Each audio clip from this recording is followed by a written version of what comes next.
The flickering light of Coruscant's cityscape cast long shadows across the faces gathered.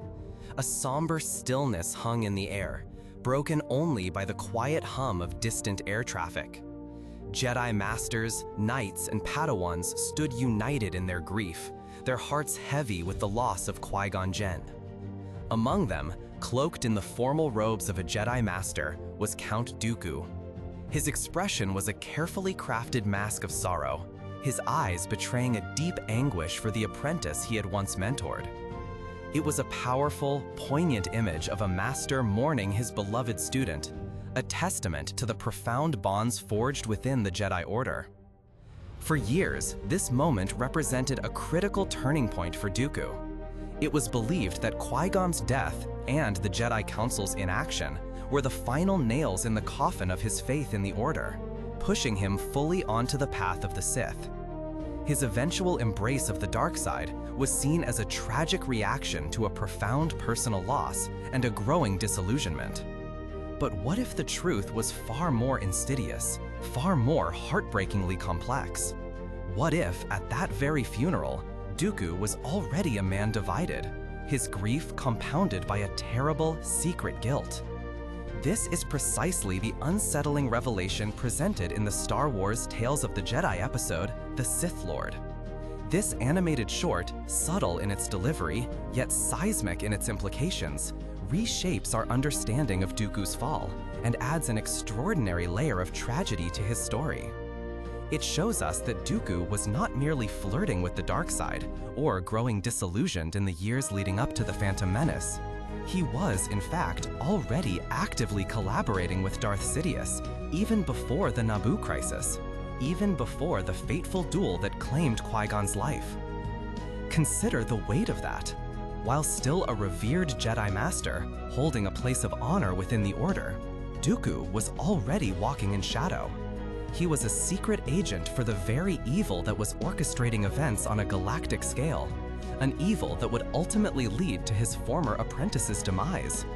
He was, in essence, an accessory to the very plot that would kill the man he professed to love and mourn. This changes everything about his grief. It was undeniably real. The connection between master and apprentice runs deep, and Dooku's bond with Qui-Gon was genuine. To lose someone you've guided, someone who carried a piece of your legacy, is a profound wound.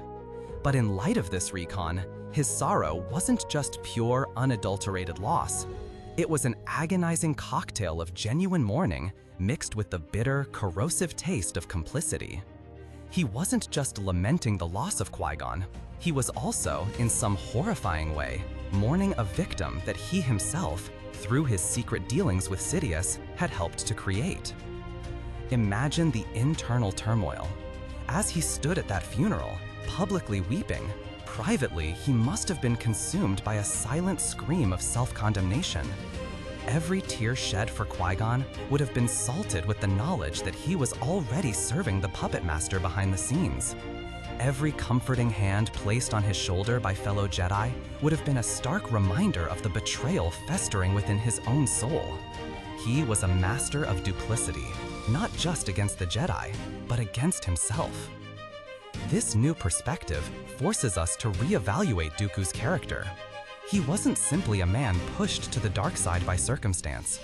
He was a man who actively chose to walk that path while still outwardly adhering to the light. His fall becomes less about a reaction to an external event and more about an internal corrosion that had already taken root.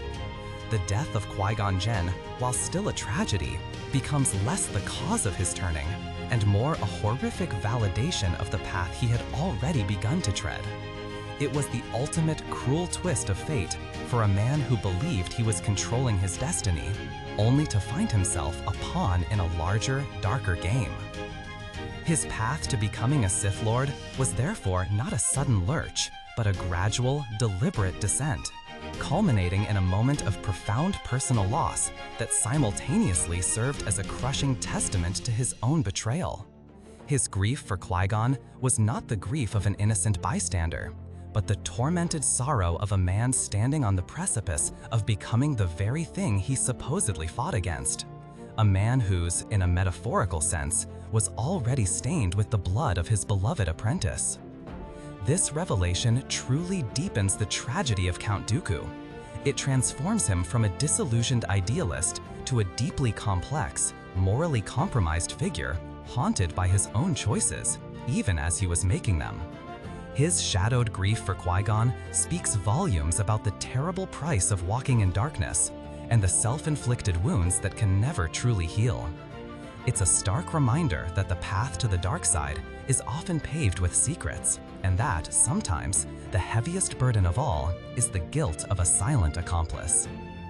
What are your thoughts on this profound recontextualization of Dooku's character? How does this impact your perception of his choices and his ultimate fate? Share your insights and reflections in the comments below. We'd love to hear your perspective on this truly tragic figure in the Star Wars saga.